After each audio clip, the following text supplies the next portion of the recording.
வணக்கம் and welcome to Sanghis cafe. இன்றைக்கி நம்ம என்ன ரெசிபி பார்க்க போகிறோம்னு பார்த்தீங்கன்னா மஷ்ரூம் ட்ரை.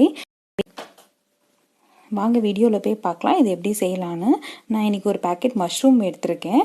அந்த மஷ்ரூம் பார்த்திங்கன்னா எல்லாமே க்ளீனாக தான் இருக்குது. பட் இருந்தாலும் அது மேலே எதாவது டஸ்ட்டஸ் அந்த மாதிரி எதாவது இருந்துச்சுன்னா அதை ரிமூவ் பண்ணிடலாம். அதுக்கு நான் அதோட மேலே இருக்க லேயர்ஸை நான் ரிமூவ் பண்ணிடுறேன். இந்த மேலே இருக்க லேயர் ரிமூவ் பண்ணி நீங்கள் க்ளீன் பண்ணிவிட்டு சமைச்சிங்கன்னா அதோட டேஸ்ட் வந்து ரொம்ப நல்லா வரும். யூஸ்வலாக நம்ம மேலே ஏதாவது டஸ்ட்டு அழுக்கு அந்த மாதிரி இருந்துச்சுன்னா கட் பண்ணி எடுப்போம். பட் அந்த மாதிரி இல்லாமல் இந்த லேயர்ஸ் ரிமூவ் பண்ணி எடுத்து நீங்கள் சமைச்சிங்கன்னா அதோட டேஸ்ட் வந்து ரொம்ப நல்லா இருக்குங்க. இந்த மஷ்ரூம் பார்த்திங்கன்னா 2 பீஸாக நான் கட் பண்ணி வச்சுருக்கேன். ஸோ இந்த மாதிரி இப்போது இதுக்கு தேவையான பொருட்கள் என்னென்னு பார்க்கலாம். வெங்காயத்தை சின்ன சின்னதாக கட் பண்ணி வச்சுருக்கேன். ஒரு 2 தக்காளியை சின்னதாக கட் பண்ணி வச்சுருக்கேன். அப்புறம் ஒரு பச்சை மிளகா, கொஞ்சமாக மஷ்ரூம்ஸ், இங்கே 2 ஏலக்காய், 4 கிராம்பு, 1/2 spoon garam masala, 1 spoon ginger garlic paste, 1/2 spoon மஞ்சத்தூள், அப்புறம் ஒரு 1/2 ஸ்பூன் அளவுக்கு சில்லி பவுடர், அப்புறம் 2 ஸ்பூன் தனியா பவுடர். ஒரு 4 ஸ்பூன் எண்ணெய் ஊற்றிட்டு இந்த ஆயில் ஹீட் ஆடனே ஒரு இலை, ஒரு 4 கிராம்பு, 2 ஏலக்காய் இது நல்லா பொரிஞ்சு வரட்டும். இது பொரிஞ்சு வந்தோடனே கட் பண்ணி வச்சுருக்க ஒரு ஆனியனை இதில் போட்டு நல்லா ஃப்ரை பண்ணி எடுத்துடுறேன். கொஞ்சமாக சால்ட்டு, ஒரு பச்சை மிளகா, ஜிஞ்சர் கார்லிக் பேஸ்ட் ஒரு ஸ்பூன் போட்டுட்டு நல்லா இதை ஃப்ரை பண்ணிடுறேன். இது நல்லா ஃப்ரை ஆனோடனே கட் பண்ணி வச்சுருக்க 2 தக்காளியை இதில் ஆட் பண்ணிடுறேன்.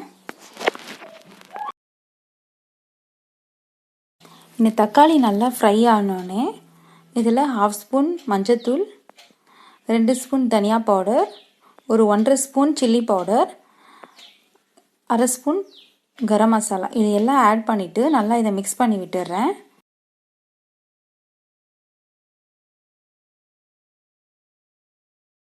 இந்த மசாலா நல்லா மிக்ஸ் ஆனோடனே கொஞ்சமாக தண்ணி ஊற்றிட்டு மிக்ஸ் பண்ணி விட்டுடுறேன்.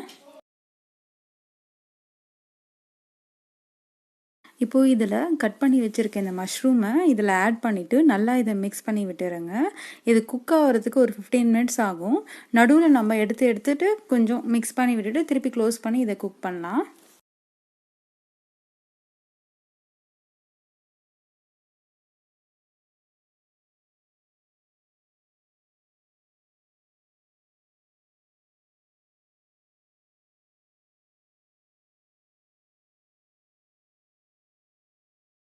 ஸோ இப்போ பார்த்தீங்கன்னா இது நல்லா குக் ஆகிடுச்சுங்க. நான் எவ்வளோ பெருசாக மஷ்ரூம் பீசஸை போட்டேன்.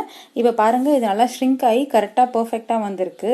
ஸோ இது பார்த்திங்கன்னா ஒரு 3 பேருக்கு சாப்பிட்லாம். இது சப்பாத்தி அண்ட் ரைஸ் கூட இதோட காம்பினேஷன் வந்து சூப்பராக இருக்கும்.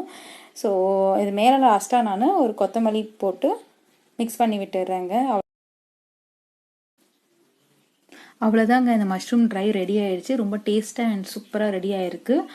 அண்டு நீங்களும் ட்ரை பண்ணி பாருங்கள். இந்த வீடியோ உங்களுக்கு பிடிச்சிருந்துச்சுன்னா லைக் பண்ணுங்கள், கமெண்ட் பண்ணுங்கள் அண்ட் சப்ஸ்கிரைப்